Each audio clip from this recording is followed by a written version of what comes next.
Yo tout le monde, c'est 15 autres que vous avez bien sur Super. Alors aujourd'hui les gars, on se retrouve pour une vidéo très simple. Voilà, je viens parce que le film FNAF 2, je l'ai vu et je viens vous donner mon avis personnellement.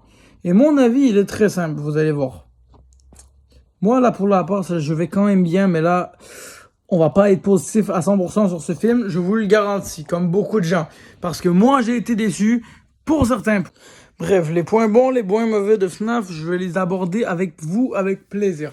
Notamment le point que je trouve vraiment positif, c'est l'amélioration de la terreur. Parce que FNAF est censé faire peur et croyez-moi que dans le 2, vous allez crier. Alors à certains moments, les jumpscares sont très bien. Un point que je vais vraiment soutenir parce que je mentionnais bien que les screamers étaient ce qui ont fait connaître FNAF. Et ça a très bien marché, croyez-moi. Moi, dans la salle, une fois, il m'est arrivé et je vais vous dire quel personnage qui m'a fait crier, c'est Puppet. Et donc, forcément, vous vous en doutez, c'est bien réussi. Puppet est un personnage bien réussi, son histoire est bien expliquée, et je trouve ça très important. Donc vraiment, je vais mettre vraiment la barre haute, let's go. Un début d'intro légendaire. Vous allez voir, c'est légendaire. Évidemment, on a des comebacks de certains persos qui nous font plaisir, je vous dirai pas lequel, soit on n'est pas là pour eux, mais voilà. Mais là, on va sortir avec un peu de spoil avec Henry Emily, voilà, tout simplement. Littéralement le personnage que je voulais voir. Qu'est-ce que j'en pense? Eh bien, c'est quoi? C'est quoi ça? Là, on entre dans le... Parce que frère, le perso, il est là. Il apparaît, genre, très peu longtemps. Genre, on le voit quasiment pas. Et voilà. Il a disparu. Voilà, il est arrivé, il a fait un caméo, il a plus jamais revenu. On sait même pas ses motivations. Le mec, il est juste venu, il a fait salut. Il s'est taillé. Vous vous foutez de ma gueule, les gars, c'est quoi ça? Bref, j'étais amèrement déçu parce qu'on aurait vraiment pu faire un duo. Un exemple, je sais pas, un retour. Ah, il est en Springtrap et là, on apprend que lui, qui était Springtrap, William Afton, ben là, en fait, Henry Emily est venu l'aider et puis là, il aurait pu avoir un complot, mais non. Ils ont sorti Michael. Là, genre, on aurait pu avoir un duo Michael, Henry Emily. Non, non, non. Avec une histoire d'héritage, mon frère, je te jure, il aurait pu vraiment être bien le film, mais là, le pouvoir de l'amitié qui vient sauver, c'est... Mon gars, est-ce que c'est FNAF? Est-ce que ça, c'est FNAF? Non, bien sûr que non. Il faut pas mettre le pouvoir de l'amitié là-dedans. On avait un film qui faisait peur, qui était bien. Il a fallu que ces gros FDP de réalisateurs nous ramènent le pouvoir de l'amitié. Genre, vous allez nous faire croire que ça marche. Ça, c'est un vrai problème.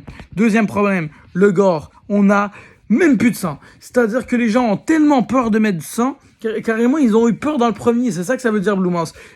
Pourquoi Blue Mouse? Genre, déjà dans le premier, on a dit, on augmente. Tout le monde a dit, on augmente le sang. Parce que c'était pas visible. Puis c'était décevant. Puis le film, à part ça, il était bon. Mais là, il a fallu que vous enleviez la seule chose qu'on vous a demandé d'augmenter. En fait, c'est quoi? Vous faites l'inverse de ce qu'on vous demande. Blue Mouse, sérieusement. Je trouve que cette organisation, Blue Mouse, savent plus faire de films. Et c'est vraiment terrible parce qu'il y en a qui sont pas pires, tu vois. Mais quand il passe les âges de FNAF, ça s'enfonce. Je veux vraiment, si quelqu'un peut prendre la relève de FNAF, s'il vous plaît, faites-le. Parce que là, en vrai, j'ai envie d'aller voir le 3 pareil. Parce que oui, la scène post-crédit nous dit clairement le 3 et j'ai hâte, mais...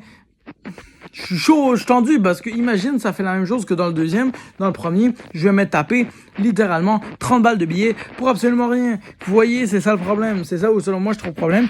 C'est de payer pour voir ce film. Évidemment, je vais y aller parce que vraiment, j'ai pas envie de me faire spoil. Puis il y a des moments, c'est très bien. Puis c'est mieux de découvrir ce genre de film au cinéma. C'est quand même pour les musiques, tout simplement. Parce que rien ne vaut, évidemment, les musiques de fin que je trouve très positives, comme à chaque fois.